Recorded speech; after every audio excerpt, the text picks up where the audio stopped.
ആദ്യമായിട്ട് ഇവിടെ വരുന്ന ആരെങ്കിലും ഉണ്ടോ? ഞാനിവിടെ ആദ്യമായിട്ടാണ്. പറഞ്ഞ ആരെങ്കിലും ഉണ്ടോ? ഓക്കെ ഓക്കെ, ഒരേ ഒരു സഹോദരനേ ഉള്ളൂ. ഓക്കെ, അദ്ദേഹം കണ്ണൂരിൽ നിന്നാണ് വന്നിരിക്കുന്നത്. ഇവിടെയുള്ള ഈ ഓൺലൈൻ സർവീസുകളൊക്കെ ഇട്ട് അങ്ങനെ ഒരു താല്പര്യം തോന്നി. എനിക്ക് നേരിട്ടൊന്ന് വന്ന് ഈ കൂട്ടായ്മയിൽ സംബന്ധിക്കണമെന്നുള്ള ഒരു താല്പര്യം, അതിനോട് കൂടെ തന്നെ അദ്ദേഹത്തിൻ്റെ ഒരു സാക്ഷ്യം അദ്ദേഹത്തിന് പറയണം, ഇവിടെ വന്നൊന്ന് പ്രസ്താവിക്കണമെന്നൊരു വലിയ താല്പര്യം അദ്ദേഹത്തിനുണ്ടായി. അങ്ങനെ ആണ് അദ്ദേഹം ഓടി വന്നത്. 2 ദിവസമായി വന്നിട്ട് ഇവിടെ വന്ന് താമസിച്ച് കാര്യങ്ങളൊക്കെ കണ്ടു മനസ്സിലാക്കി ഇന്ന് അദ്ദേഹം മടങ്ങി കണ്ണൂരേക്ക് പോകും. സുരേന്ദ്രനാഥ് എന്നാണ് അദ്ദേഹത്തിൻ്റെ പേര്. ആ പ്രിയ സഹോദരൻ്റെ സാക്ഷ്യം ചുരുക്കത്തിൽ അദ്ദേഹം ഒന്ന് പറയും. കരങ്ങളടിച്ച് ദൈവത്തിനൊന്ന് മഹത്വം കൊടുക്കാം. ഓക്കെ. ജീവനുള്ള, ജീവിപ്പിക്കുന്ന സത്യദൈവമായ കർത്താവായ യേശുക്രിസ്തുവിൻ്റെ നാമത്തിൽ എല്ലാവർക്കും എൻ്റെ സ്നേഹവന്ദനം. എൻ്റെ പേര് സുരേന്ദ്രനാഥ്. ഞാൻ ഹൈന്ദവ ബാക്ക്ഗ്രൗണ്ടിൽ നിന്ന് ജീവനുള്ള ദൈവത്തെ എൻ്റെ സ്വന്തം രക്ഷിതാവായി സ്വീകരിച്ച ഒരു വ്യക്തിയാണ്. എൻ്റെ അച്ഛനൊരു ഗവൺമെൻറ് ഉദ്യോഗസ്ഥനായിരുന്നു. ഞങ്ങൾ 5 മക്കളുണ്ട്. അച്ഛന് വരുമാനമുള്ളത് കൊണ്ട് തന്നെ വലിയ ദാരിദ്ര്യമോ ബുദ്ധിമുട്ടൊന്നും ഇല്ലാതെ അച്ഛൻ നമ്മളെ സന്തോഷമായി പുലർത്തി. എന്നാൽ എൻ്റെ ജീവിതത്തിൽ എന്തോ ഒരു കുറവുള്ളതുപോലെ എനിക്ക് തോന്നിയത്. എൻ്റെ ജീവിതത്തിൽ സമാധാനമുണ്ടായിരുന്നില്ല.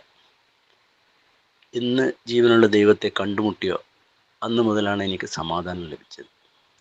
പക്ഷേ ദൈവത്തെ കണ്ടുമുട്ടുവാനുള്ള കാരണം എൻ്റെ ജീവിതത്തിൽ നികത്താനാവാത്ത കഷ്ടത വന്നു. അതായത് എൻ്റെ 42 വയസ്സുള്ള ബ്രദറിന് ക്യാൻസർ വന്നു. ക്യാൻസർ അസുഖം വന്നാൽ പിന്നെ ജീവിച്ചിരിക്കുന്നത് വളരെ ബുദ്ധിമുട്ടാണെന്നറിയാം. അപ്പോൾ അതുകൊണ്ട് തന്നെ ആ ഒരു അവസരത്തിൽ ഞാൻ ബഹറിനിലായിരുന്നു.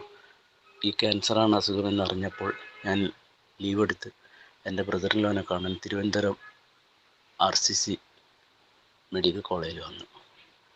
RCCയിൽ വന്നപ്പോൾ വളരെ സങ്കടം തോന്നി. 10 ദിവസം ഞാൻ ബ്രദറിൻ്റെ കൂടെ ഉണ്ടായിരുന്നു. ഡോക്ടർമാർ ഒരു കാര്യം പറഞ്ഞു, ദൈവത്തിന് മാത്രമേ രക്ഷിക്കാൻ കഴിയുള്ളൂ. ഞങ്ങൾ അമ്പലവാസികളാണ്. ചികിത്സിക്കാൻ വരുന്ന നേഴ്സ് ക്രിസ്ത്യാനിയാണ്.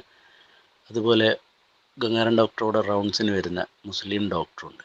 പക്ഷേ ഇവരൊരു കാര്യം പറഞ്ഞു, ദൈവത്തിനെ രക്ഷിക്കാൻ കഴിയുള്ളൂ. പക്ഷേ ആരും ദൈവത്തെക്കുറിച്ച് പറഞ്ഞു തന്നില്ല. അങ്ങനെ 10 ദിവസം കൊണ്ട് ബ്രദറിൽ മരിച്ചു. നാട്ടിൽ വന്നു, ശവടക്ക് കഴിഞ്ഞു. ജ്യോത്സ്യരുടെ അടുത്ത് പോയി. ജ്യോത്സ്യന്മാർ പറഞ്ഞു, ഞങ്ങൾ അത്ര ഡീപ്പായിട്ടൊന്നും നോക്കില്ല. എൻ്റെ ചേച്ചിയുടെ ജാതകം 14-ൽ 10 പൊരുത്തം ഒത്തതായിരുന്നു. ഞങ്ങളത്ര ഡീപ്പായിട്ടൊന്നും നോക്കില്ല എന്ന് പറഞ്ഞു. അതുപോലെ ചിലർ പറഞ്ഞു വിധി, ചിലർ പറഞ്ഞു ദോഷം, ചിലർ പറഞ്ഞു തറവാട്ടമ്പലത്തിലെ പ്രശ്നം, ചിലർ പറഞ്ഞു ദൈവകോപം. അതൊക്കെ പറഞ്ഞു 5-6 മാസം കഴിഞ്ഞു. എല്ലാവരും അവരുടേതായ തിരക്കിലായി. എന്നാൽ എനിക്കെന്തോ അത് സ്വീകരിക്കാൻ വേണ്ടി പറ്റിയില്ല. എൻ്റെ ഉള്ളിലൊരു ചോദ്യം, മുസ്ലിമിനൊരു ദൈവമുണ്ടോ? ക്രിസ്ത്യാനിക്കൊരു ദൈവമുണ്ടോ? ഹിന്ദുവിനൊരു ദൈവമുണ്ടോ? അല്ല, ദൈവമില്ലേ? അങ്ങനെ 3 വർഷം ഒരു സത്യദൈവമുണ്ടോ എന്ന് അന്വേഷിച്ച് നടന്ന ഒരു വ്യക്തിയാണ്. ഒടുവിൽ എന്നോട് ബഹ്റൈനിൽ വെച്ച് ഒരു ഹിന്ദു പെൺകുട്ടിയാണ് പറയുന്നത്, യേശുക്രിസ്തുവാണ് സത്യമെന്ന്. ഞാനൊരു സഹോദരൻ്റെ കൂടെ 4 വർഷം താമസിച്ചതാണ്. എനിക്ക് ആകെ അറിയുന്നത് കർത്താവായ യേശുക്രിസ്തുവിൻ്റേതെന്ന് പറയുന്ന ഒരു ഫോട്ടോ, അതിന് തൂക്കിയിട്ടിരിക്കുന്ന ഒരു കൊന്തമാല, അതിൻ്റെ ഉള്ളിൽ തിരികെ വെച്ചിരിക്കുന്ന ഒരു കുരുത്തോല. എനിക്കാകെ ഇത് മാത്രമേ അറിയുള്ളൂ. ഈ കുട്ടി എന്നോട് യേശുക്രിസ്തുവിനെ കുറിച്ച് പറഞ്ഞപ്പോൾ ഞാൻ 2 മാസം അവളോട് തർക്കിക്കും. അങ്ങനെ ഞാൻ പ്രാർത്ഥിക്കുമ്പോൾ, അല്ലെങ്കിൽ അവൾ യേശുക്രിസ്തുവിനെ കുറിച്ച് പറയുമ്പോൾ ഹരേ രാമ ഹരേ രാമ രാമ രാമ ഹരേ ഹരേ എന്ന് അങ്ങനെയൊക്കെ എഴുതി വേസ്റ്റ് ചുരുട്ടി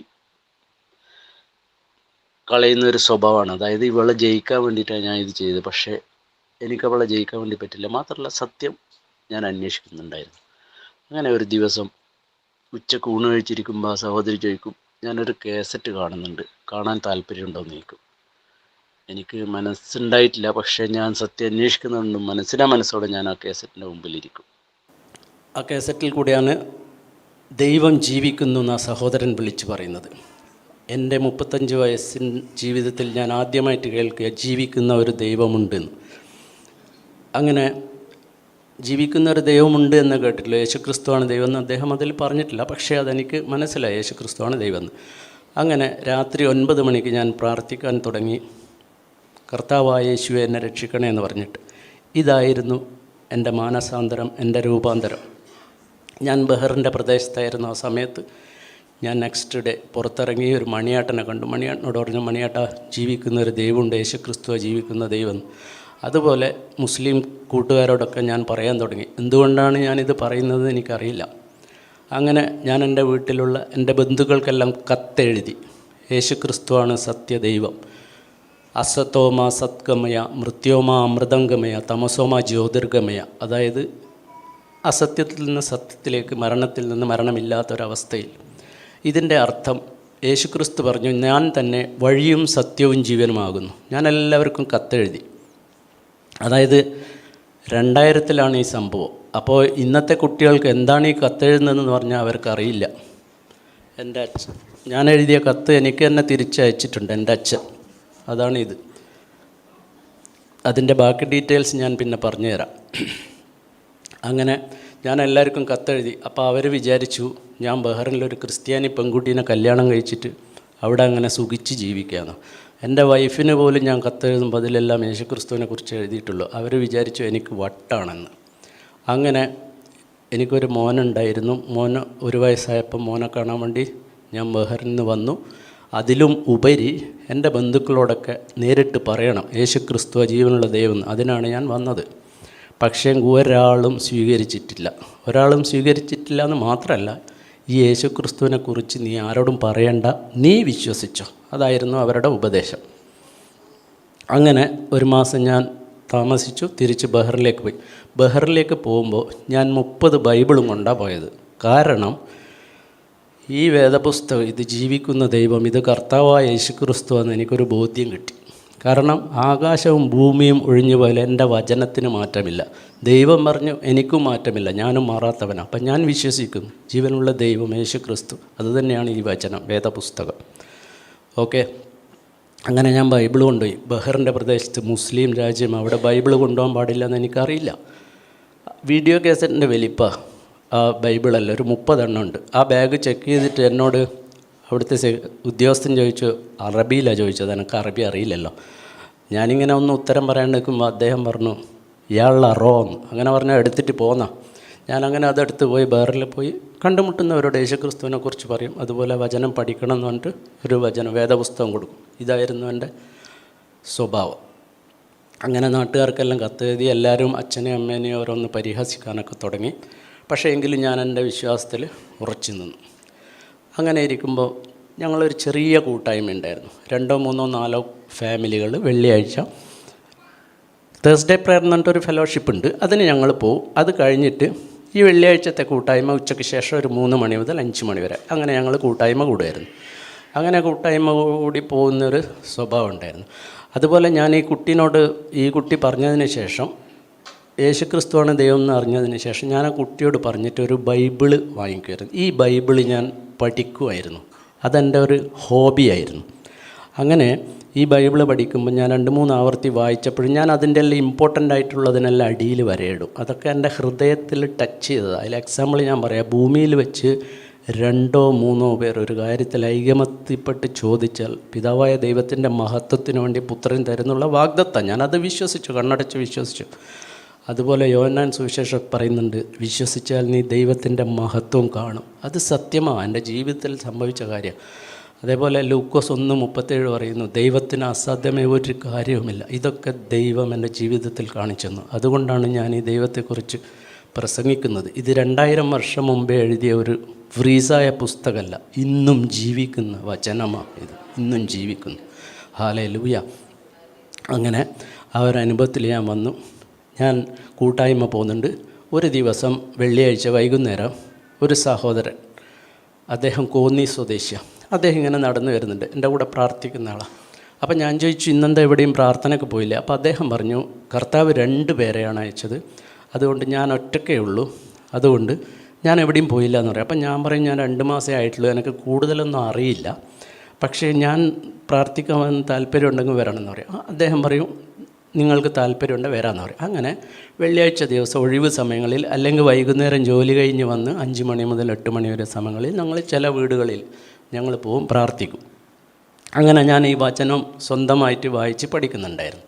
അതിൽ മർക്കോസിൻ്റെ സുവിശേഷം 16-ാം അധ്യായത്തിൽ പറയുന്നുണ്ട്, വിശ്വസിച്ചവരാൽ ഈ അടയാളങ്ങൾ നടക്കും, ഭൂതങ്ങളെ പിടിച്ചെടുക്കും, അന്യഭാഷയിൽ സംസാരിക്കും, മരണകരമായെന്ന് വെച്ചാലും ഹാനി വരികയില്ല, രോഗികളുടെ മേൽ കൈവച്ചാൽ സൗഖ്യം വരും. അപ്പോൾ ഞാൻ ഈ യേശുക്രിസ്തുവിനെക്കുറിച്ച് പറയുന്ന കൂട്ടത്തിൽ ഈ ഒരു സാക്ഷ്യം പറയാൻ തുടങ്ങി. അതായത് രോഗികളുടെ മേൽ കൈവച്ചാൽ സൗഖ്യം വരും എന്നുള്ളത് എൻ്റെ ജീവിതത്തിൽ കണ്ടിട്ടില്ല. ഇത് ഞാൻ പറയുന്നതാണ്, അങ്ങനെ ആയിപ്പോയി. എന്തുകൊണ്ടാണ് അത് പറയുന്നതെന്ന് എനിക്കറിയില്ല.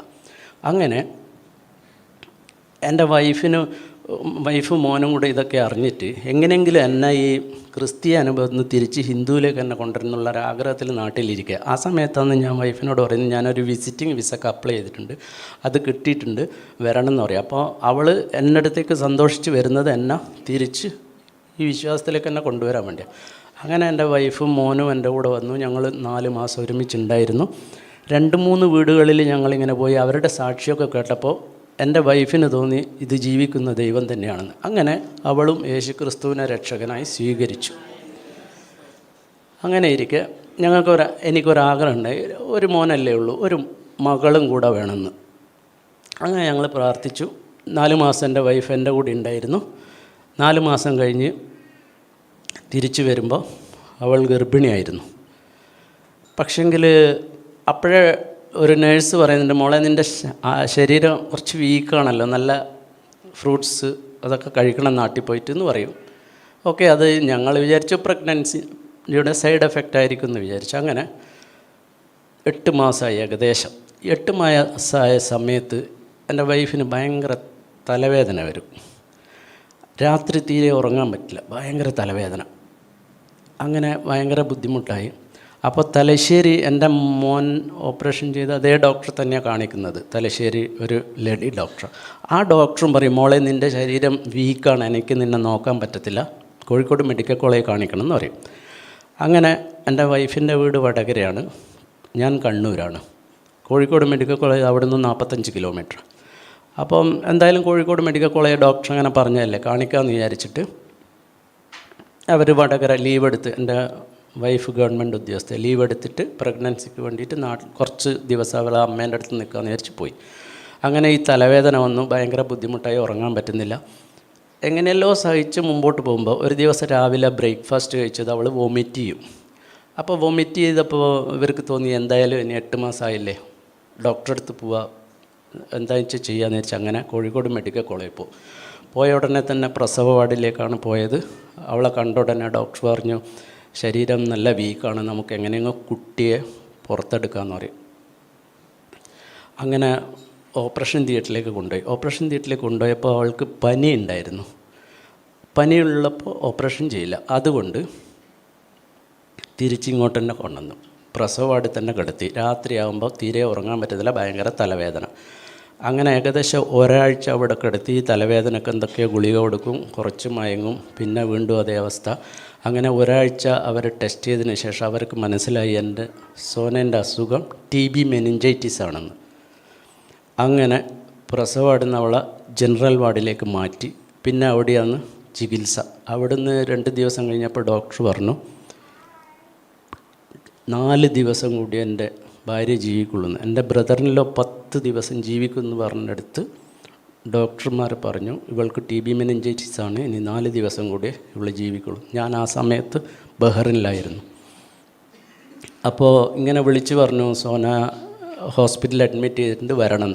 അപ്പോൾ എൻ്റെ മനസ്സിൻ്റെ ഉള്ളിൽ ലോകത്തെല്ലാവരുടെയും സ്ത്രീകൾ പ്രസവിക്കുന്നുണ്ട്, അവരുടെ ഭർത്താക്കന്മാരാരും അടുത്തില്ലല്ലോ, ഞാൻ എന്തിനാണ് പോകേണ്ടത് എന്നായിരുന്നു എൻ്റെ ചിന്ത. പക്ഷേ എൻ്റെ വൈഫ് 2 ആഴ്ചയായിട്ട് അബോധാവസ്ഥയിലായിരുന്നു എന്ന് ഞാൻ അറിയുന്നില്ല, എന്നോടാരും പറഞ്ഞിട്ടില്ല. എൻ്റെ അച്ഛൻ വിളിച്ചു പറഞ്ഞു, നീ എന്തായാലും ലീവില്ലെങ്കിലും ജോലി രാജിവെച്ചിട്ടെങ്കിലും വരണം എന്ന് പറഞ്ഞു. അപ്പോഴാണ് എനിക്ക് അതിൻ്റെ സീരിയസ്നെസ് മനസ്സിലായത്. അങ്ങനെ ഞാൻ വരാൻ തീരുമാനിച്ചു. അങ്ങനെ ഈ കൂട്ടായ്മയിലുള്ള ഒരു 4 കുടുംബങ്ങൾ ഇതുപോലെ പ്രാർത്ഥിച്ചപ്പോൾ ദൈവത്തിൻ്റെ ആത്മാവ് ഒരു സന്ദേശം ഒരു സഹോദരിയിൽ കൂടെ പറഞ്ഞു. അതിതാണ് യെശയ്യാവ് 40:5.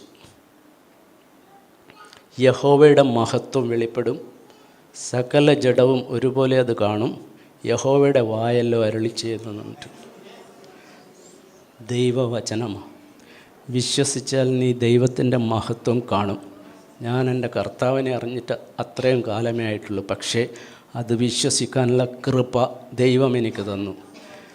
ഞാൻ ആ ബലത്തിലാണ് ബഹ്റിന് കോഴിക്കോട് മെഡിക്കൽ കോളേജിൽ വരുന്നത്. ഒരു ചെറിയ റൂമിൽ ജനറൽ വാർഡിൽ 10-30 പേഷ്യൻസ് ഉണ്ട്. ഞാൻ രാവിലെ ആടി എത്തിയപ്പോൾ എൻ്റെ ഭാര്യേൻ്റെ കട്ടിലേതാന്ന് കണ്ടുപിടിക്കാൻ തന്നെ 10 മിനിറ്റ് എടുത്തു. കാരണം അത്രയ്ക്ക് ക്രൗഡഡാണ്.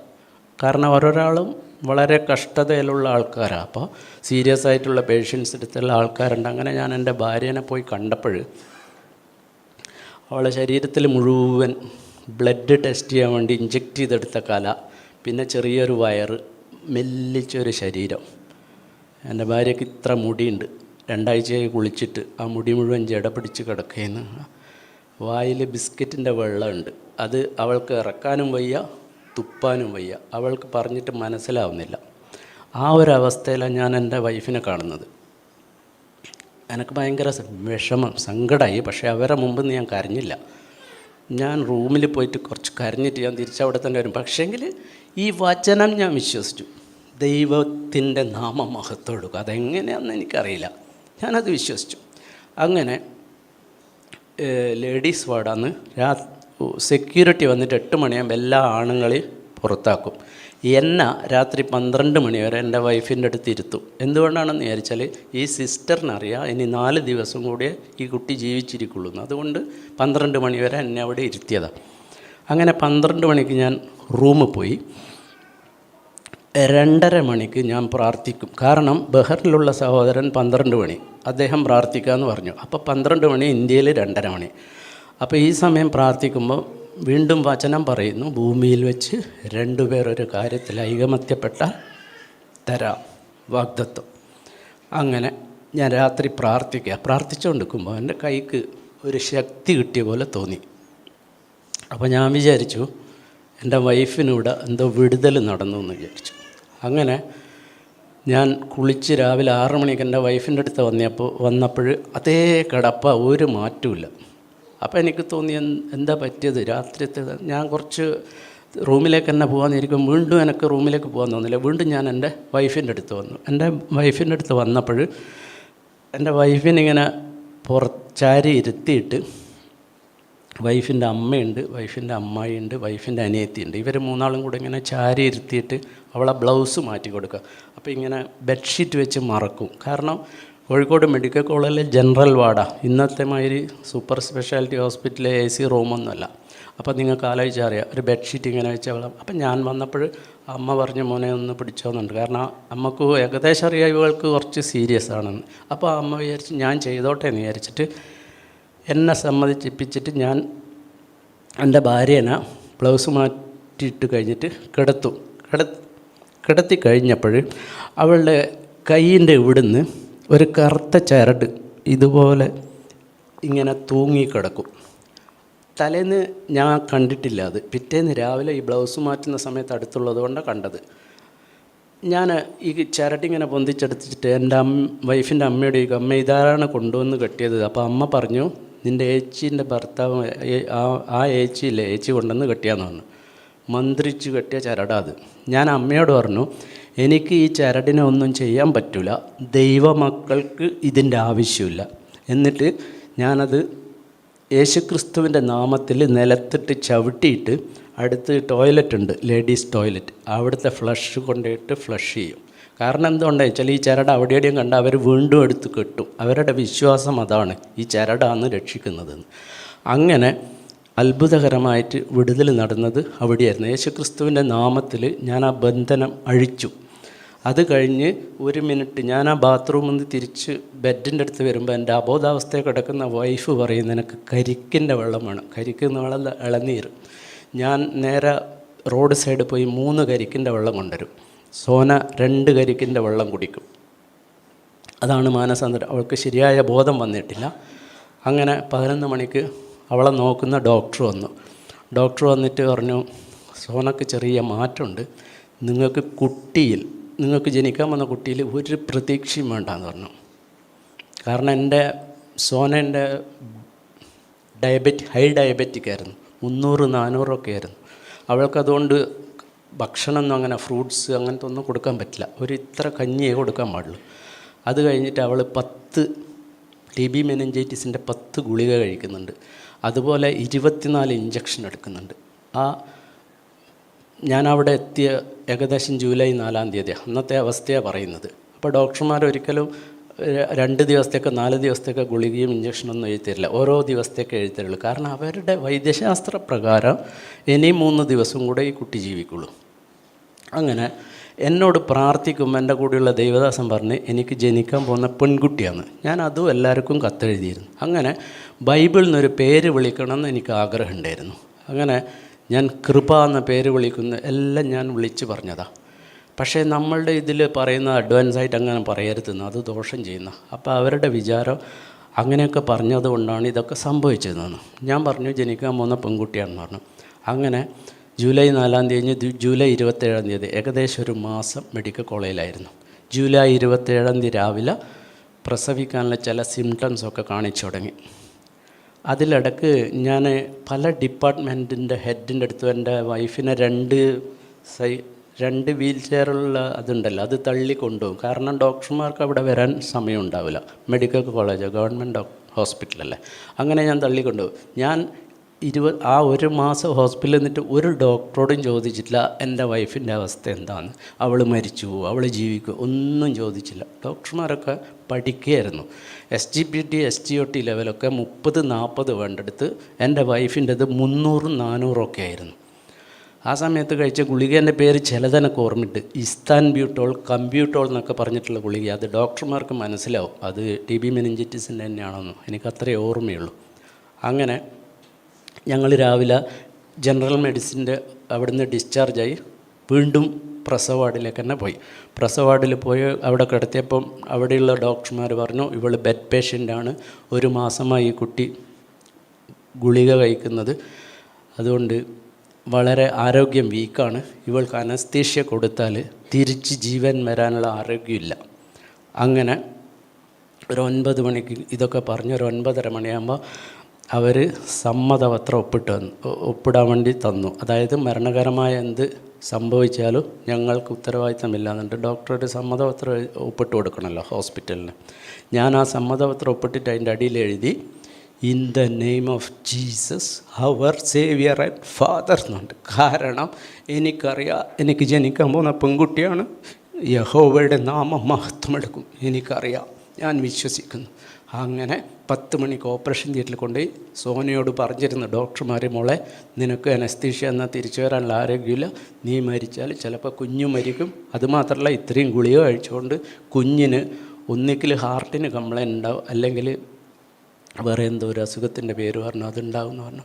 അവൾ സമ്മതിച്ചു, വേറെ ഒരു നിവൃത്തിയില്ലല്ലോ, ഓക്കെ എന്നുകൊണ്ട് ഓപ്പറേഷൻ തിയേറ്ററിൽ കൊണ്ടുപോയി. 10 മണിക്ക് കൊണ്ടുപോയി 10:20 ഒരു പൂച്ചക്കുട്ടീനെ പോലത്തെ ഒരു കുഞ്ഞിനെ, പെൺകുട്ടീനെ ഞങ്ങളെ കയ്യിൽ കൊണ്ടു തന്നു. ദൈവനാമം മഹത്വം എടുക്കട്ടെ. എനിക്ക് ദൈവത്തിൻ്റെ കാര്യം പറയുമ്പോഴുള്ള സങ്കടം, മറ്റേ എൻ്റെ ഭാര്യയ്ക്ക് സംഭവിച്ചോർത്തിട്ടുള്ള സങ്കടമല്ല, യേശുക്രിസ്തുവിനെ കുറിച്ച് പറയുമ്പോൾ എനിക്ക് കണ്ണുനീര് വരും. അങ്ങനെ പെൺകുട്ടീനെ തന്നു. അപ്പോൾ അവർ പറഞ്ഞു ആൺകുട്ടി ആയിപ്പോട്ടെ. എൻ്റെ വിശ്വാസം മാറാൻ വേണ്ടി ഞാൻ പറഞ്ഞു ആൺകുട്ടിയാണെങ്കിൽ വാങ്ങിക്കരുത്, പെൺകുട്ടി തന്നെ ആയിരിക്കും, കാരണം നേഴ്സിന് തെറ്റുപറ്റിയതായിരിക്കും എന്ന് പറഞ്ഞു. അങ്ങനെ മോളെ കൊണ്ട് തന്നു.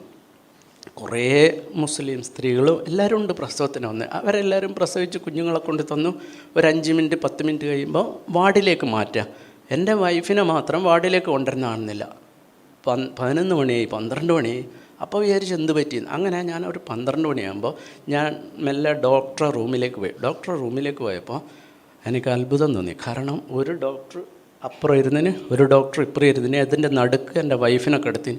അപ്പോൾ ഞാൻ ഡോക്ടറോട് ചോദിച്ചു എന്ത് പറ്റി ഡോക്ടറെ. അപ്പോൾ ഡോക്ടർ പറഞ്ഞു ഒന്നുമില്ല, 48 hours ഒബ്സർവേഷനിലായിരുന്നു. അപ്പോൾ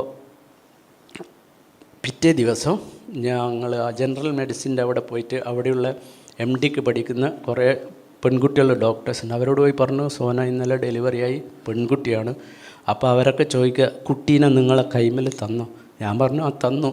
അവർക്കൊക്കെ അത്ഭുതമായിരുന്നു, കാരണം ഇവർ എഴുതി തള്ളിയ കേസായിരുന്നു. പക്ഷേങ്കിൽ ഇവൾ പ്രസവിച്ച് പെൺകുട്ടിയാണെന്ന് അറിഞ്ഞപ്പോൾ അവർക്ക് ഭയങ്കര സന്തോഷമായി. അപ്പോൾ വചനം ഇന്നും ജീവിക്കുന്നുണ്ട്. ഓക്കെ, അപ്പോൾ എൻ്റെ സങ്കടം മുഴുവൻ ഇത്രയേ ഉള്ളൂ. ഈ സത്യദൈവത്തെക്കുറിച്ച് നിങ്ങൾ എന്തുകൊണ്ട് മറ്റുള്ളവരോട് പറയുന്നില്ല? കാരണം ഞാൻ എൻ്റെ 35ാമത്തെ വയസ്സിലാണ് ജീവിക്കുന്ന ഒരു ദൈവമുണ്ട്, സത്യദൈവമുണ്ടെന്ന് ഞാൻ അറിഞ്ഞത്. ഇന്ന് അനേകർ സമാധാനം തേടിയിട്ട് എവിടെ പോകണമെന്നറിയാതെ ജീവിക്കുകയാണ്. അപ്പോൾ നമ്മളെ ദൈവം ആക്കി വെച്ചത് ഈ ജീവനുള്ള ദൈവത്തെക്കുറിച്ച്, ഈ ക്രിസ്തുവിനെക്കുറിച്ച് മറ്റുള്ളവരോട് പറയാൻ വേണ്ടിയാണ്. എന്തുകൊണ്ട് നമ്മളാരും പറയുന്നില്ല, നമ്മളത് ചെയ്യുന്നില്ല? അതാണ് എൻ്റെ ചോദ്യം. അത് കഴിഞ്ഞ് എൻ്റെ ഭാര്യ 10 മാസം ഗുളിക കഴിച്ചിട്ടുണ്ട് ഈ അസുഖം മാറാൻ വേണ്ടി. അപ്പോൾ ഈ 12 മാസം ഏകദേശം എൻ്റെ മോൾക്ക് കിട്ടിയത് മുഴുവനും ഗുളികയുടെ സൈഡ് എഫക്റ്റ് ആയിരുന്നു. 2 ആഴ്ച കഴിഞ്ഞിട്ട് ഡോക്ടറെ അടുത്ത് പോയപ്പോൾ ഡോക്ടർ പറയും ചെറിയൊരു തൂക്കം 100 ഗ്രാം അധികം ഇല്ലെങ്കിൽ നമുക്കിവിടെ അഡ്മിറ്റ് ചെയ്യണം. അന്ന് പോകുമ്പോൾ ഡോക്ടർ പറഞ്ഞ തൂക്കം ഉണ്ടാവും. പിന്നെ ഒരിക്കൽ കൂടെ ചെക്കപ്പിന് പോയി, ആ സമയത്തും ആ പറഞ്ഞ തൂക്കമുണ്ട്. അങ്ങനെ ലാസ്റ്റ് പോയി, ഇനി പോണ്ട മോളെ കാണിക്കാൻ വേണ്ടി. അപ്പോൾ പാപ്പച്ചൻ ഡോക്ടറാണ് എൻ്റെ മോളെ ചികിത്സിച്ചത്. പാപ്പച്ചൻ ഡോക്ടർ എന്നോട് പറഞ്ഞു, നിങ്ങൾക്ക് നിങ്ങളുടെ മകളെ കിട്ടിയത് ഒരു മിറാക്കിളാന്ന് പറഞ്ഞു. ഞാൻ പാപ്പച്ചൻ ഡോക്ടറോട് പറഞ്ഞു, ഞാൻ ജീവനുള്ള ദൈവത്തിൽ വിശ്വസിക്കുന്നു, യേശു ക്രിസ്തുവ ജീവനുള്ള ദൈവമെന്ന്. അപ്പോൾ പാപ്പച്ചൻ പറയുന്നു ഞാൻ നിരീശ്വരവാദിയാണെന്ന്. ഇതാണ് എൻ്റെ അനുഭവം. ആ സമയത്ത് തന്നെയാണ് പല പേപ്പർ വാർത്തകളും വരുന്നത്. അപ്പോൾ ഇതൊക്കെ വായിച്ചപ്പോൾ എനിക്കന്ന് ഉൾക്കൊള്ളാൻ വേണ്ടി പറ്റുന്നില്ല. പിന്നെ ഞാൻ ചിന്തിച്ചു, എന്തുകൊണ്ടാണ് ഇവർ പറയാത്തത്? അപ്പോൾ ദൈവം നമ്മളെ ഏൽപ്പിച്ചിരിക്കുക ഈ കാര്യങ്ങൾ. അതുകൊണ്ടാണ് കർത്താവ് പറഞ്ഞത്, അപ്പനെയും അമ്മയും ഭാര്യയും മക്കളെയെല്ലാം വിട്ട് എൻ്റെ അടുത്തേക്ക് വരിക. അവരെ ഉപേക്ഷിക്കണം എന്നല്ല പറഞ്ഞത്. എൻ്റെ കാര്യത്തിന് നിങ്ങൾ ഫസ്റ്റ് പ്രയോറിറ്റി തരണം. അത് നമ്മൾ ആരെങ്കിലും വിശ്വസ്തയോടുകൂടെ ചെയ്യുന്നുണ്ടോ? നിങ്ങളോട് തന്നെ ചോദിച്ചാൽ മതി. എനിക്ക് നിങ്ങളുടെ ഹൃദയം അറിയില്ല, പാസ്റ്റർക്ക് നിങ്ങളുടെ ഹൃദയം അറിയില്ല, പിറകിലിരിക്കുന്നതായിരിക്കും നിങ്ങളുടെ ഹൃദയം അറിയില്ല, അടുത്തിരിക്കുന്നവർക്കും അറിയില്ല, ഭാര്യയ്ക്ക് അറിയില്ല, ഭർത്താവിനറിയില്ല. നിങ്ങളും ദൈവമായിട്ടാണ് ബന്ധം. അപ്പോൾ നിങ്ങളോട് തന്നെ ചോദിക്കുക, ഞങ്ങൾ വിശ്വസ്തരാണെന്ന്. ഇപ്പോൾ പാടിയ പാട്ട് കേട്ടില്ലേ? എൻ്റെ ആയുസിൻ ദിനമൊക്കെയും നിൻ്റെ പാടില്ലേ നമ്മളെല്ലാവരും? നമ്മളതനുസരിച്ചാണോ ജീവിക്കുന്നത്? നിങ്ങളോട് തന്നെ ചോദിച്ചാൽ മതി. അപ്പം ഇതാണ് എൻ്റെ സാക്ഷ്യം. അതിൽ പറയുന്നുണ്ട് എന്താണ് ആ പ്രാർത്ഥിച്ചപ്പോൾ കൈക്കൊരു ബലം കിട്ടിയെന്ന് അറിഞ്ഞല്ലേ? അത് അപ്പോസ്തല പ്രവൃത്തി 16:26. പൗലോസും ശീലാസും ദൈവത്തെ പാടി ആരാധിച്ചപ്പോൾ കാരാഗൃഹത്തിൻ്റെ ചങ്ങലകൾ പൊട്ടി. അതേ സംഭവം. ഈ കറുത്ത ചരട് ഇങ്ങനെ വലിച്ചു കെട്ടിയത് അഴിയണമെങ്കിൽ ലേശം ബുദ്ധിമുട്ട് തന്നെയാണ്. പക്ഷേ ദൈവത്തിൻ്റെ കൃപയാൽ അത് അഴിഞ്ഞതുകൊണ്ടാണ് ഞാൻ കണ്ടതില്ല, ഞാൻ കാണില്ലായിരുന്നു. പെട്ടെന്ന് വലിയൊരു ഭൂകമ്പമുണ്ടായി. കാരാഗൃഹത്തിൻ്റെ അടിസ്ഥാനം കുലുങ്ങി, വാതിലൊക്കെ തുറന്നുപോയി, എല്ലാവരുടെയും ചങ്ങല അഴിഞ്ഞു വീണു. ഈ അഴിഞ്ഞു വീണതാണ് അവിടെയും സംഭവിച്ചത്. അപ്പോൾ ഈ ദൈവവചനത്തെ ഓരോ വചനവും ജീവിക്കുന്നത് നമ്മൾക്ക് അനുഭവത്തിൽ അത് അറിയാൻ വേണ്ടി പറ്റും. അതേപോലെ തന്നെ സംഭവിച്ചതെന്ന് ഞാൻ ആ വചനം വിശ്വസിച്ചു, അതെനിക്ക് അനുഗ്രഹമായി തീർന്നു. എന്തുകൊണ്ടാണ് എനിക്കത് വിശ്വസിക്കാൻ വേണ്ടി പറ്റിയത്? കാരണം ഞാൻ ഈ ബൈബിള് പഠിക്കുന്നുണ്ട്. ഇത് നമ്മൾ ഞായറാഴ്ച മാത്രം എടുത്ത് കൊണ്ടുവന്നിട്ട് ഞായറാഴ്ച തിരിച്ചവിടെ കൊണ്ടുവക്കേണ്ട ഒരു സാധനമല്ല. ദിവസവും നമ്മളിത് ധ്യാനിക്കണം. ഇത് എത്ര പറഞ്ഞാലും നമുക്കത് മനസ്സിലാവില്ല. ഈ ഒരൊറ്റ ബലം കൊണ്ടാണ് ഞാനന്ന് പിടിച്ചു നിന്നത്. ദൈവം എന്നെ ഉപയോഗിക്കുന്നതിന് വേണ്ടിയാണ്. എനിക്ക് നിങ്ങളെ ആരെയും പരിചയമില്ല. യൂട്യൂബിൽ കൂടെ സാറിൻ്റെ ടീച്ചിങ് കണ്ടു. 1-2 മാസമായിട്ട് ഞാൻ ശ്രദ്ധിക്കുന്നുണ്ട്. അങ്ങനെ വെറുതെ സാറിനെ വിളിച്ചതാ. എന്നിട്ട് ഞാൻ പറഞ്ഞു, ഈ മാർച്ച് 26 ഞാൻ രക്ഷിക്കപ്പെട്ടത്. 2023 വർഷമായി. ഇതും ചിലപ്പോൾ എൻ്റെ ജീവിതത്തിൻ്റെ ഒരു ടേണിംഗ് പോയിൻ്റ് ആയിരിക്കും. കാരണം എനിക്ക് സാക്ഷ്യം പറയാൻ എപ്പോഴും സമയം കിട്ടാറുണ്ട്. പക്ഷേ എല്ലാം സൂപ്പർ ഫാസ്റ്റ് സ്പീഡ് പറയണം. ആർക്കും സമയമില്ല. അപ്പം ഞാൻ ഇങ്ങനെയൊന്നും ആയിരുന്നില്ല പറഞ്ഞത്. ഞാൻ 5 മിനിറ്റ് കൊണ്ട് ഇതെല്ലാം പറഞ്ഞു തീർക്കുന്നൊരു വ്യക്തിയായിരുന്നു. കാരണം എനിക്ക് എവിടുന്നും ആരും സമയം തരുന്നില്ല. എല്ലാവരും പറയും 5 മിനിറ്റ് കൊണ്ട് പറയണം. എങ്ങനെയാണ് ഈ സാക്ഷി ഞാൻ 5 മിനിറ്റ് കൊണ്ട് പറയൽ? ഇതാണ് എൻ്റെ അനുഭവം. ഇപ്പോൾ ഇവിടെ വന്നപ്പോഴും ദേവദാസ് സന്തോഷത്തോടുകൂടെ എന്നെ സ്വീകരിച്ചു. കാരണം പരിശുദ്ധാത്മാവിലാണ് എന്നിൽ വർക്ക് ചെയ്യുന്നത്. ഇനി ഞാൻ വളരെ സങ്കടത്തോടുകൂടെ നിങ്ങളോടൊരു കാര്യം പറയാം. ഞാൻ താമസിച്ച കുടുംബത്തിലെ ഭാര്യയും ഭർത്താവും ഇന്നലെ ഔട്ട്റീച്ചിന് പോവാ. എന്നോട് ചോദിച്ചു, സഹോദരൻ വരുന്നു? ഞാൻ പറഞ്ഞു, എനിക്ക് തിരുവനന്തപുരത്ത് വേറെ ആഗ്രഹമൊന്നുമില്ല, പാസ്റ്റർ കാരണം ഞായറാഴ്ച മീറ്റിംഗ് അറ്റൻഡ് ചെയ്യണം. ഞാൻ പറഞ്ഞു പോവാന്ന്. പോവാന്ന് പറഞ്ഞു. ഓക്കെ. ഞങ്ങൾ ഒരു സഹോദരൻ വന്നു, കാറെടുത്ത്. ആ സഹോദരൻ എനിക്ക് തോന്നുന്നു ഒരു 60 വയസ്സ് കാണുമെന്ന്. പിന്നെ ഈ ഭാര്യയും ഭർത്താവും ഞാനും. പിന്നെ ഒരാളെയും കൂടെ കൂട്ടാൻ വേണ്ടി പോയി. അപ്പം ഞാൻ വിചാരിച്ചു ആരെങ്കിലും ഒരു ചെറുപ്പക്കാരായിരിക്കുന്നു. ഞാൻ പോയി നോക്കുമ്പോൾ 74 വയസ്സായ ഒരു സഹോദരി. എനിക്ക് സങ്കടം തോന്നിപ്പോയി. കാരണം ബാക്കിയുള്ള ചെറുപ്പക്കാരൊക്കെ എവിടെ? എന്താണ് നിങ്ങളുടെ ഡ്യൂട്ടി എന്തുകൊണ്ട് നിങ്ങൾ ചെയ്യുന്നില്ല? ഞാൻ 23 വർഷമായി ഈ അനുഭവത്തിൽ വന്നിട്ട് ഞാൻ ചോദിക്കുന്നു, എന്താണ് യേശുക്രിസ്തുവിനെക്കുറിച്ച് നിങ്ങൾ പറയാതിരിക്കുന്നത്? യേശുക്രിസ്തുവിന് എന്താണ് കുറവ്? അതൊന്ന് എന്നോട് പറഞ്ഞാൽ എന്നാൽ എനിക്കും ഈ പരിപാടി നിർത്താലോ, മറ്റുള്ളവരോട് പറയണ്ടല്ലോ, എനിക്ക് എൻ്റെ ഭാര്യയും മക്കളെയും നോക്കി അവരുടെ അടുത്ത് നിൽക്കാലോ. ഹല്ലേലൂയ. ഞാനൊരു വാക്യം വായിക്കണമെന്ന് വിചാരിച്ചു, മറന്നുപോയി. ഒന്ന് ഇടാൻ പറ്റുമോ? അപ്പോസ്തല പ്രവൃത്തി 5:20. ഹല്ലേലൂയ. ഞാൻ എന്തൊക്കെയോ വിചാരിച്ചിട്ടാണ് ഇവിടെ വന്നത്. പാസ്റ്റർ എന്നെ വിളിക്കുന്നതിന് മുമ്പ് ആവേശത്തോടെ വിളിച്ചു എന്ന് പറഞ്ഞാൽ എന്തെല്ലോ ആയിപ്പോയി. ഇത് ഓക്കെ, ഒന്നും വിചാരിക്കരുത്. നിങ്ങൾ ദൈവാലയത്തിൽ ചെന്നു ഈ ജീവൻ്റെ വചനം എല്ലാ ജനത്തോട് പ്രസ്താവിപ്പീനെന്ന് പറഞ്ഞു. ഈ ജീവൻ്റെ വചനം ഇതെങ്ങനെയാണ് നമ്മൾ അറിയൽ? ഇത് ജീവനുള്ള വചനം തന്നെയാണ്, ദൈവം കളവ് പറയൂല. ഇനി ഫിലിപ്പിയർ 2:15 എഴുതാമോ? ഫിലിപ്പിയർ 2. ഹല്ലേലൂയ.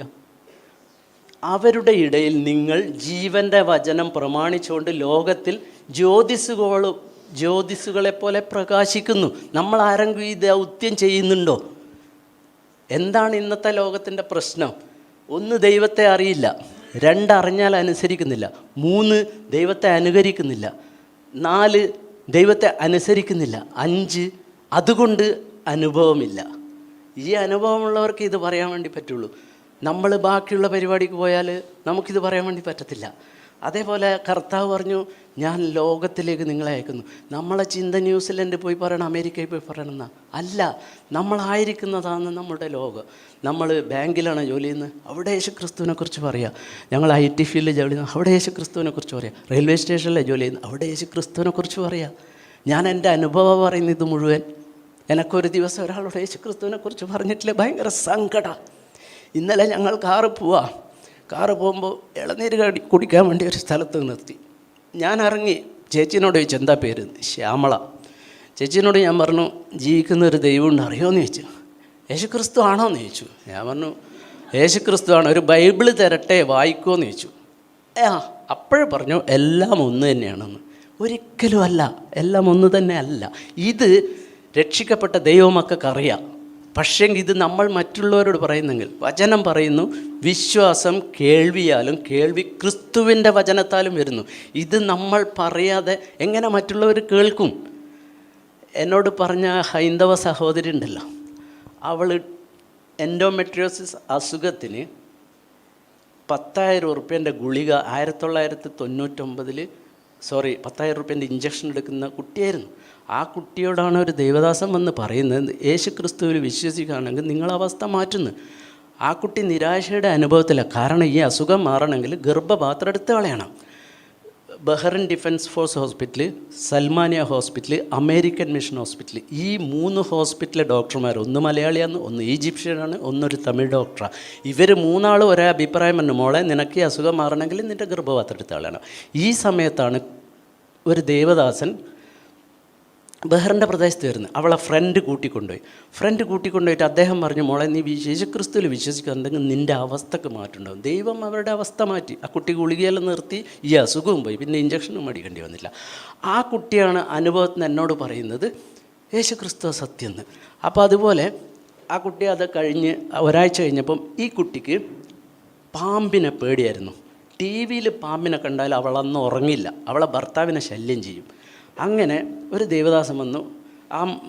ഇതുപോലൊരു മീറ്റിംഗ് നടക്കുമ്പോൾ അദ്ദേഹം പറയും, പാമ്പിനെ പേടിയുള്ള ഒരു കുട്ടി ഇതിനകത്ത് ഇരിപ്പുണ്ടെന്ന് പറയും. അപ്പോൾ എല്ലാം ക്രിസ്ത്യാനികളും, ഇവൾ മാത്രമേ ഉള്ളൂ ഹിന്ദുവായിട്ട്. ഇവൾ മടിച്ചിട്ട് കൈവന്തിച്ചില്ല. രണ്ടാമതും ദേവദാസൻ പറയും കൈവന്തിച്ച. മൂന്നാമത് പറയും, ഞാനിപ്പോൾ അവളിട്ട ഡ്രസ്സിൻ്റെ കളറ് വിളിച്ച് പറയുന്നു. അത് കേട്ടപ്പോൾ ഒക്കെ തോന്നി ഏതായാലും കൈവന്തിക്കുക. അങ്ങനെ കൈവന്തിച്ചു. ആ കുട്ടീനോട് പറഞ്ഞു, നീ മുമ്പോട്ട് വരാൻ. ആ കുട്ടി ഇതുപോലെ മുമ്പോട്ട് വന്നു. ഈ ദേവദാസൻ പ്രാർത്ഥിച്ചു, യേശുക്രിസ്തുവിൻ്റെ നാമത്തിൽ സൗഖ്യമാകട്ടെ എന്നിട്ട് പ്രാർത്ഥിച്ചപ്പോൾ അവൾ മറിഞ്ഞ് ബേക്കോട്ട് വീഴും. ഒരു ബന്ധവുമില്ല കേട്ടോ. ദേവദാസൻ എവിടെയുണ്ട്, ആ കുട്ടി എവിടെയുണ്ട്. രണ്ടാമത് മറിഞ്ഞു വീഴും. മൂന്നാമത് മറിഞ്ഞു വീഴപ്പോൾ ദേവദാസൻ പറയും, അവളെ എഴുന്നേൽപ്പിക്കണ്ട, അവളെ എഴുന്നേക്കട്ടെ എന്ന് പറയും. ആ കുട്ടി എഴുന്നേക്കും. ആ കുട്ടി എഴുന്നേറ്റിട്ട് ദേവദാസൻ ചോദിക്കും, മോളെ നിനക്ക് എന്തെങ്കിലും ഫീൽ ചെയ്ത് ചോദിക്കും. അപ്പോൾ അവൾ പറയും, എൻ്റെ ഉള്ളിൽ നിന്ന് ഒരു കറുത്ത രൂപം പോയി എന്ന്. വചനം പറയുന്നു, ഭൂതങ്ങളെ പിടിച്ചെടുക്കും. അതുപോലെ ഈ വചനത്തിന് ശക്തിയുണ്ട്, യേശുക്രിസ്തുവിൻ്റെ നാമത്തിന് ശക്തിയുണ്ട്, ഞാനിപ്പോൾ പറഞ്ഞ സാക്ഷ്യത്തിന് ശക്തിയുണ്ട്. അതുപോലെ യേശുക്രിസ്തുവിൻ്റെ രക്തത്തിന് ശക്തിയുണ്ട്. ഇത് വെറുതെ പറയുന്നതല്ല, ഇത് അനുഭവിച്ച് നമ്മൾ ഓരോരാളും പ്രവൃത്തി പദത്തിൽ കൊണ്ടുവരേണ്ടതാണിത്. പാസ്റ്റർമാരല്ല ദൈവം ഇത് ഏൽപ്പിച്ചത്, നമ്മൾ ഓരോരുത്തരെയാണ് ദൈവം ഇത് ഏൽപ്പിച്ചത്. ഇനി ഞാൻ പറയാം, 1998 സൗദി അറേബ്യയുടെ പ്രദേശത്ത് ഇതുപോലെ പറഞ്ഞ വചനമാണ് 2000 സുരേന്ദ്രനാഥ് കേൾക്കുന്നത്. ദൈവം ജീവിക്കുന്നു, ദൈവവചനമാണ് പറഞ്ഞത്. 2000 ആക്സെപ്റ്റ് ചെയ്ത ഞാൻ, അതായത് ഈ വചനം ജീവനുള്ളതാ. അന്ന് പറഞ്ഞു പോയ വചനം 90 ആ ദൈവദാസൻ അറിയുന്നില്ല. അത് കേട്ടിട്ട് ഒരാൾ മാനസാന്തരപ്പെട്ടിട്ട് ഈ യേശുക്രിസ്തുവിനെ കുറിച്ച് പ്രസംഗിക്കുന്നുണ്ട്. കാരണം ഇത് ജീവനുള്ളതാ. ഇത് നമ്മൾ അനുഭവിച്ചാലേ അറിയാൻ വേണ്ടി പറ്റുള്ളൂ. ദൈവം പറയുന്നുണ്ട്, നിങ്ങളോ അവൻ്റെ സൽഗുണങ്ങളെ ഘോഷിപ്പാൻ തക്കവണ്ണം തിരഞ്ഞെടുത്ത രാജകീയ പുരോഹിത വർഗം. ഇതൊക്കെ നമുക്ക് ബൈഹാട്ടാ. പക്ഷേ നമ്മൾ എന്തുകൊണ്ട് ചെയ്യുന്നില്ല? നമ്മളിപ്പോൾ പാട്ട് പാടിയതുപോലെ തന്നെ എന്തുകൊണ്ട് ഇത് ചെയ്യുന്നില്ല? ഇതാണ് എൻ്റെ ഉള്ളിലുള്ള ചോദ്യം. അതേപോലെ എൻ്റെ പ്രാർത്ഥന ഇതാ, കർത്താവേ എൻ്റെ മോനെ ഡോക്ടറാക്കണം, മോളെ എൻജിനീയറാക്കണം, ഭാര്യനെ കലക്ടറാക്കണം എന്നല്ല. കർത്താവ് യേശുവെ, കണ്ടുമുട്ടുന്ന വ്യക്തികളോട് അങ്ങയെക്കുറിച്ച് പറയുവാൻ കൃപ തരണമേ. അതുകൊണ്ടാണ് എനിക്ക് ഇളനീര് വെട്ടുന്ന ആ സഹോദരിയോട് യേശുക്രിസ്തുവിനെ കുറിച്ച് പറയാൻ വേണ്ടി പറ്റിയത്. ഞാൻ ട്രെയിനിൽ വന്നു ഞാൻ ടിക്കറ്റ് എടുത്തത് മാവേലി എക്സ്പ്രസ്സിന്, ഞാൻ കയറിയത് മലബാർ എക്സ്പ്രസ്സിൽ. ഞാൻ S6 വന്നിട്ട് 59 നമ്പറിൽ ഉറങ്ങുന്ന വ്യക്തിനെ തട്ടി വിളിച്ചിട്ട് പറയുന്നു ഇതെൻ്റെ സീറ്റാണെന്ന്. അദ്ദേഹം പറഞ്ഞു 10 മിനിറ്റ് മുമ്പേ TT വന്ന് പോയി കൺഫേം ചെയ്ത് പോയതാ, ഇത് നിങ്ങളെ സീറ്റല്ല എന്ന് പറഞ്ഞു. എൻ്റെ അടുത്ത് കുറച്ച് വെയിറ്റുള്ള സാധനം ഉണ്ടായിരുന്നു. ഞാൻ അതിനടിയിൽ വെച്ച് എൻ്റെ ടിക്കറ്റ് നോക്കുമ്പോൾ മാവേലി എക്സ്പ്രസ്സാണ്. ഞാൻ പറഞ്ഞു സോറി എന്ന് പറഞ്ഞിട്ട് ഞാൻ രണ്ട് മൂന്ന് TTൻ്റെ അടുത്ത് പോയി ചോദിച്ചു, എനിക്ക് വേക്കൻസി ഉണ്ടോ? ഇല്ല തരാൻ പറ്റില്ല എന്ന് പറഞ്ഞു. ഞാൻ ജനറൽ കമ്പാർട്ട്മെൻറ്റിൽ പോയി, സുഖമായിട്ട് ഞാൻ ഇങ്ങോട്ട് വന്നു. അതിലിടക്ക് എന്താ സംഭവിച്ചതെന്ന് വെച്ചാൽ, ആ ജനറൽ കമ്പാർട്ട്മെൻറ്റിൽ ഒരു മണി എന്ന് പറഞ്ഞ സഹോദരൻ ആദ്യമായിട്ട് ഏകദേശം 2-3 പ്രാവശ്യം തിരുവനന്തപുരത്തുമ്പോൾ എന്നോട് ചോദിക്കുകയെന്ന്, ചിറയൻകീഴ് വണ്ടി എത്ര മണിക്ക് എത്തുന്നു? എനിക്ക് ചിറയൻകീഴ് തിരുവനന്തപുരത്തിൻ്റെ അപ്പുറമാണോ ഇപ്പുറമാണോ എനിക്കറിയില്ല. ആ സഹോദരൻ അവിടെ വന്നിരുന്നു. അപ്പം ഞാൻ ഈ ഫോണിൽ നോക്കിയിട്ട് ഞാൻ പറഞ്ഞു 7:30 മണിക്ക് എത്തുന്നു. അദ്ദേഹത്തിൻ്റെ കൈക്ക് മന്ത്രിച്ച് കെട്ടിയ ചരടുണ്ട്. നമുക്കൊരാളെ കിട്ടി. ഞാൻ സഹോദരനോട് ചോദിച്ചു, ഇത് അനുഗ്രഹത്തിന് വേണ്ടി കെട്ടിയതല്ലെന്ന് ചോദിച്ചു. അപ്പോൾ അദ്ദേഹം പറഞ്ഞു അതേന്ന് പറഞ്ഞു. ഞാൻ പറഞ്ഞു ഇതിനൊന്നും അനുഗ്രഹിക്കാൻ വേണ്ടി പറ്റൂല, ജീവിക്കുന്ന ഒരു ദൈവമുണ്ട്, അത് യേശുക്രിസ്തു. 2 മിനിറ്റ് കൊണ്ട് നിർത്താം പാസ്റ്ററെ. എൻ്റെ വിധവയായ ഏച്ചീനെ കൊണ്ട് ഞാൻ പറഞ്ഞില്ലേ, യൂണിയൻ ബാങ്കിൽ ഓഫീസറായിരുന്നു, ജോലിക്ക് അപ്ലൈ ചെയ്തു. ഹെഡ് ഓഫീസ് എന്ന് പറഞ്ഞു ജോലി കൊടുക്കാൻ പറ്റില്ല, കമ്പ്യൂട്ടറൈസേഷൻ ആയതുകൊണ്ട് ആളെ വേണ്ട. ഹൈക്കോർട്ടിൽ നിന്നും സുപ്രീം കോർട്ടിൽ നിന്നും വിധിയുണ്ട്, ഏച്ചിക്ക് ജോലി കിട്ടില്ല എന്ന്. എൻ്റെ ഏച്ചി എനിക്ക് നിരാശയോടുകൂടി ഒരു കത്തെഴുതി. അപ്പോൾ ഞാൻ ഏച്ചിനോടൊന്ന് ജീവിക്കുന്ന ഒരു ദൈവമുണ്ട്, പ്രാർത്ഥിക്ക്, ദൈവ അത്ഭുതം പ്രവർത്തിക്കുന്നു. ഏച്ചി ഒരു ദിവസം പ്രാർത്ഥിച്ചിട്ടുണ്ടാവും, പിന്നെ അതങ്ങ് നിർത്തി. പക്ഷേ ഞാൻ വിശ്വാസത്തോടുകൂടെ പ്രാർത്ഥിച്ചു. എനിക്ക് ഉണ്ടാകാൻ പോകുന്നത് മകളാണെന്ന് പറഞ്ഞ അതേ ദൈവദാസനും കൂടെ ദൈവത്തിൻ്റെ ആത്മാവ് വെളിപ്പെടുത്തുക. പ്രാർത്ഥിക്കുമ്പോൾ ഒരു പൊട്ടിപ്പൊളിഞ്ഞ ബക്കറ്റ് ചളിയിൽ കിടക്കുന്നതായിട്ട് കാണിച്ചു. അത് കഴിഞ്ഞിട്ട് അത് ശരിക്ക് വൃത്തിയിലാക്കി വെച്ചതായി കാണിച്ചു. പിന്നെ അതിൽ ഒരു ജോഡി ചെറുപ്പിറക്കി വെക്കുന്നതായിട്ട് കാണിച്ചു. അപ്പം ഞാൻ പ്രാർത്ഥിച്ചത് ഏച്ചിൻ്റെ ജോലിക്ക് വേണ്ടി ദൈവം എന്തോ മറുപടി വന്നു. പക്ഷേ ഞാൻ വിശ്വസിച്ചു എൻ്റെ ഏച്ചിക്ക് ജോലി കിട്ടുന്നു. അതേപോലെ 32 പേര് ഡൈയിങ് ഇൻ ഹാർഡ്നെസ്സിൽ യൂണിയൻ ബാങ്കിൽ ജോലിക്ക് അപ്ലൈ ചെയ്തിട്ടുണ്ട്. 31 പേർക്കും കിട്ടിയിട്ടില്ല. എൻ്റെ ഏച്ചിക്ക് ജോലി കൊടുത്തു. ഈ ജനുവരി 31-ാം തീയതിയാണ് ഏച്ചി റിട്ടയർ ചെയ്തത്. ഇനി പാസ്റ്റർ ഇവിടുന്ന് പ്രാർത്ഥിക്കാൻ പറയുമ്പോൾ നമുക്ക് തമാശയാണ്. പക്ഷേ വിശ്വാസമില്ലാതെ എൻ്റെ ഏച്ചിക്ക് വേണ്ടി പ്രാർത്ഥിച്ചപ്പോൾ പ്രവർത്തിച്ച ഒരു ദൈവമുണ്ട്. അതുകൊണ്ട് മറ്റുള്ളവർക്ക് വേണ്ടി പ്രാർത്ഥിക്കുക എന്നുള്ളത് നമ്മളെ കടമ. യേശുക്രിസ്തു പ്രാർത്ഥിച്ച് മാതൃക കാണിച്ചെന്നത് യേശുക്രിസ്തുവിന് വേണ്ടിയല്ല പ്രാർത്ഥിച്ചത്. നമ്മൾ ഓരോരുത്തരും മറ്റുള്ളവർക്ക് വേണ്ടി പ്രാർത്ഥിക്കാൻ മാതൃക കാണിച്ചു തന്നതാണ്. യേശുക്രിസ്തു പ്രാർത്ഥിച്ചതുകൊണ്ട് അവരെ വിചാരം ദൈവമല്ല എന്നാണ്. ദൈവം തന്നെയാണ്. യേശുക്രിസ്തു പ്രാർത്ഥിച്ചത് മറ്റുള്ളവർക്ക് വേണ്ടിയാണ്, മാതൃക കാണിച്ചു തന്നു. അതുപോലെ മറ്റുള്ളവർക്ക് വേണ്ടി പ്രാർത്ഥിക്കാനും ദൈവം നമ്മൾ ഓരോരുത്തരെ അനുഗ്രഹിച്ചിട്ടുണ്ട്. ഈ വചനങ്ങളാൽ ദൈവം അനുഗ്രഹിക്കട്ടെ. കുറച്ച് സ്പീഡായിപ്പോയി അവസാനം, അത് പാസ്റ്റർ എഴുന്നേറ്റ് നിന്നുകൊണ്ട്. സ്തോത്രം. എന്തായാലും പ്രിയ സഹോദരന് വിശദമായിട്ട് തൻ്റെ സാക്ഷ്യം ഒന്ന് പ്രസ്താവിക്കാൻ ഒരു അവസരം ഇവിടെ നമുക്ക് ഉണ്ടായല്ലോ, അതിനായിട്ട് സ്തോത്രം. എത്ര പേര് ആ കേട്ട സാക്ഷ്യത്താൽ ഒരു അനുഗ്രഹിക്കപ്പെട്ടു എന്ന് പറഞ്ഞാൽ ഒരു ആവേശം കൊണ്ടു എന്നുള്ളതല്ല, ജീവിക്കുന്ന ദൈവം ഇന്നും പ്രാർത്ഥന കേൾക്കുന്നു. ദൈവവചനം ജീവനുള്ളതാണ് അല്ലേ? ആ വചനം നമ്മൾ വിശ്വസിച്ചുകൊണ്ട് പ്രാർത്ഥിച്ചാൽ ദൈവത്തിൻ്റെ അത്ഭുതം നമ്മൾ കാണും, ദൈവത്തിൻ്റെ മഹത്വം നമ്മൾ കാണും. അത് എത്ര പേര് വിശ്വസിക്കുന്നു പ്രിയപ്പെട്ടവരെ? ഇടയ്ക്കൊരു കാര്യം കൂടെ പറയാം. നേരത്തെ പറഞ്ഞല്ലോ, ആ മകൾക്ക് ഇന്ന് 21 വയസ്സുണ്ട്. അവൾ എന്ത് ചെയ്യുന്നു? ഡിഗ്രി ഫൈനൽ ഇയർ പഠിക്കുന്നു. ഒരു സാക്ഷ്യം കൂടെ താൻ പറഞ്ഞു, ആ മകൾക്ക് ഇന്ന് വരെ ഒരു അസുഖം വന്നിട്ടില്ല എന്ന്. ആലോചിച്ച് നോക്കിയേ. ഇതൊക്കെയാണ് ജീവിക്കുന്ന ദൈവം ഇന്നും ഉണ്ട് പ്രിയപ്പെട്ടവരെ. അതുകൊണ്ട് ഈ പറഞ്ഞ പോലെ ഒരു ക്രൈസ്തവേതരനായ ഒരു സഹോദരനാണ് ക്രിസ്തുവിലേക്ക് വന്ന് ഇവിടെ വന്ന് സാക്ഷ്യം പറഞ്ഞത്. ഇവിടെ ഇരിക്കുന്ന പലരും ക്രിസ്തീയ പാരമ്പര്യത്തിൽ ഒത്തിരി ഊറ്റം കൊള്ളുന്നവരാണ്. പക്ഷേ എൻ്റെ ചോദ്യം, നിങ്ങൾ ഈ ക്രിസ്തുവിനെ അറിഞ്ഞിട്ട് എത്ര പേരോട് ക്രിസ്തുവിനെക്കുറിച്ച് സാക്ഷിച്ചു ഇതുവരെ? എത്ര പേർക്ക് ഇങ്ങനെ ഒരു വിശ്വാസമുണ്ട്? ശിഷ്യന്മാരാണ് യേശുവിനോട് പറഞ്ഞത്, കർത്താവേ, ഞങ്ങളുടെ അവിശ്വാസം ഞങ്ങളോട് ക്ഷമിക്കണമേ. അങ്ങനെയെങ്കിൽ ഇന്ന് നമുക്ക് ഏറ്റുപറയാനുള്ള ഒറ്റ ഒരു കാര്യമുള്ളൂ. എന്താണ്? യേശുവേ, ഞങ്ങളുടെ അവിശ്വാസം ഞങ്ങളോട് ക്ഷമിക്കണമേ. എത്ര പേർക്കൊന്ന് ഒരുമിച്ചൊന്ന് പ്രാർത്ഥിക്കാം ഈ സമയം? അദ്ദേഹത്തിന് വേണ്ടി നമ്മൾ പ്രാർത്ഥിക്കുന്നതിന് മുമ്പ് ആദ്യം നിങ്ങളൊന്ന് ദൈവത്തോട് ക്ഷമ ചോദിച്ചെന്ന് പറഞ്ഞാട്ട്, കർത്താവേ, ഞാൻ വിശ്വാസിയായിട്ട് 36 വർഷമായി, 46 വർഷമായി, ഇന്ന് വരെ ഒരാളോട് ഇത് പറയാനുള്ളൊരു ധൈര്യം എനിക്കില്ല. അതിൻ്റെ ഒരു ആവശ്യം എനിക്ക് തോന്നിയിട്ടില്ല. ഞാൻ രക്ഷിക്കപ്പെട്ടു, ഞാൻ സ്വർഗത്തിൽ പോവും, അതുപോലെ പിന്നെന്താ വേണ്ടത്? അല്ല, കാണുന്ന ആരോടും ഓടി നടന്ന് ഒരു ഭ്രാന്തനെ പോലെ യേശുവിനെ പറ്റി പറയുന്ന ഒരു സ്വഭാവമാണ് ഇദ്ദേഹത്തിനുള്ളത്. ഞാൻ ചോദിച്ചു, കണ്ണൂരൊക്കെ എങ്ങനെയുണ്ട് പ്രശ്നം? അവിടെ ഒരു പ്രശ്നമില്ല എന്നാണ് പറയുന്നത്. ചുമ്മാ ഈ പത്രക്കാർക്കുള്ള പ്രശ്നമേ ഉള്ളൂ. കണ്ണൂർ നല്ല സുഖമുള്ളൊരു സ്ഥലമാണ് ശരിക്കും പറഞ്ഞാൽ. അതിൻ്റെ ഭാര്യ ഒരു ഗവൺമെൻറ് ഉദ്യോഗസ്ഥയാണ്. ഓക്കെ, ഒരു മകനും മകളും ഉണ്ട്.